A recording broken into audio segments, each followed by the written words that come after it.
Motovloggers are nerds. Yeah, I said that. Motovloggers are nerds. Now, this is something that I've always thought of, but I've never said in a video, and I've never said publicly, but motovloggers are nerds. The reason I'm bringing this up in a video is recently I went to the Pikes Peak meetup about a month ago. Now, I knew a couple of those guys from YouTube a little bit. We had talked a little bit online and stuff, but for the most part I didn't know them very much at all.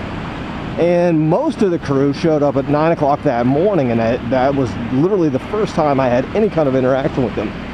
And we went up as a group to ride the Pikes Peak, and we stopped up there and we goofed off a little bit up top, and then we rode down and we stopped for lunch. By the end of lunch, we were laughing and joking and goofing off like we had known each other forever. And I thought, that is really weird, because we were such a diverse group of people. You know, there was probably 20 years in age separating the youngest and oldest vlogger there, and 20 years of riding experience. We had different kinds of bikes and different socioeconomic status, and different, we were at different parts and different levels of our, you know, YouTube career and life in general, but yet we got along just so well. It was so incredible, and I had to figure out why that was. And on the road home, oh sheesh, that'll break up a vlog right there. But on the road home, I had a 630-mile ride home by myself. It came to me as an epiphany that motovloggers are nerds. Now, when I was a kid, being a nerd was bad. Being a nerd was a kind of a negative thing. We didn't have any positive role models for our nerdiness. We had Urkel and Revenge of the Nerds and Waldo from that stupid Van Halen video, but really no cool nerds. But these days, it's badass to be a nerd. And I'll give you an example. Steve Jobs, uber nerd, but he has made some of the coolest products ever. He is like the Einstein of this generation, and he has made just the world a better place by being so nerdy.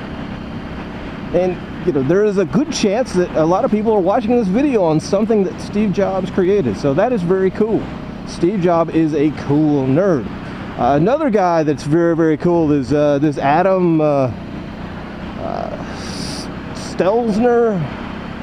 He was the lead engineer for the Curiosity mission. He was the guy for the I think it's Stelzer, but very, very cool dude, and he was super nerdy. He actually brought this crazy abstract idea of landing the Curiosity rover on Mars, and it was like something that had never been done before, and he designed it, and it was his baby, and he was super nerdy. He did all these physics and all this engineering and stuff, and it worked like a charm. But if you look at this dude, this Dr. Stelzer guy, he looks cool. He doesn't look like a nerd. He's a badass. He looks like he should be like the bass player for like the Stray Cats or something. So it's not that bad to be a nerd now. It's actually really cool. Now, the thing that I think we share in common as motovloggers is that we all started as nerds, and then we wanted to break out of our nerdiness, hence the motorcycle. Now, motorcycles are the exact opposite of nerdiness. They're the essence of cool. But in our quest for wanting to learn more, we learn to ride these things faster. We learn to ride these things better. We learn to work on them. We learn to, you know, some of us learn how to stunt and do tricks on them. We actually, by the virtue of our nerdiness, make them cooler. Yet you can't hold a good nerd down. And we have this thing trying to break out of our nerdiness and try to experience something outside of our nerdiness. Once you fill a nerd with too much cool, guess what happens? The railroad track kind of spooked me there. once you yeah, I'm not a nerd at all. But once you you expose a nerd to too much cool, that inner nerdiness just pops out. And how do we do that as motovloggers? And here's where we all have this common thread. We stick a fucking camera on our helmets. We go out and buy these sexy, look at this sexy ass Ducati Italian sport bike.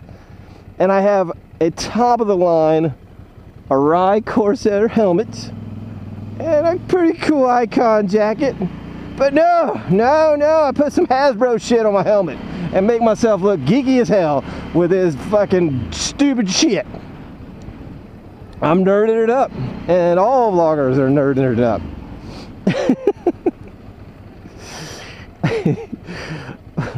But seriously, when you stick a GoPro or drift on the side of your badass helmet, you look like the Borg and the Teletubbies had sex and had a baby. You look retarded. You do. You can't look cool with the helmet cam stuck to your face. No. Yeah, I made a Star Trek reference in there, didn't I? Yeah, well, kind of a nerd, I suppose. We're actually pulling over here, and we're going into Walmart, and then I'm going to turn back around. I'm going to finish this vlog.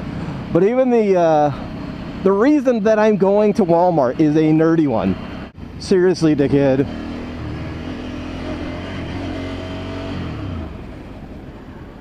Speed bump my fucking ass. You're a fucking retard.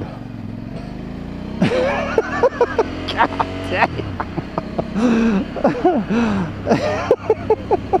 This bike brings out the devil in me. So anyway, as I was talking, not only does the motovlogger not care about his appearance being cool by sticking a camera on his face, they talk to themselves. They talk to themselves like crazy homeless people. And then after they're done, they run home to their computer, which is the safety of a nerd, our computer, and we get this sophisticated computer editing software, and we play with that, and then we broadcast it on the internet, which is thriving with nerds. So even us, we can take something as cool as motorcycles and nerd it up. So that's okay. That's okay, and that's kind of cool. So I say go forth, my young nerds. Go forth and film your videos and be as nerdy as you should be and as you want to be, because you make the world and the internet a better place. Just in case you guys were wondering what I went to Walmart for, I had to get a new mouse because I'm nerdy like that.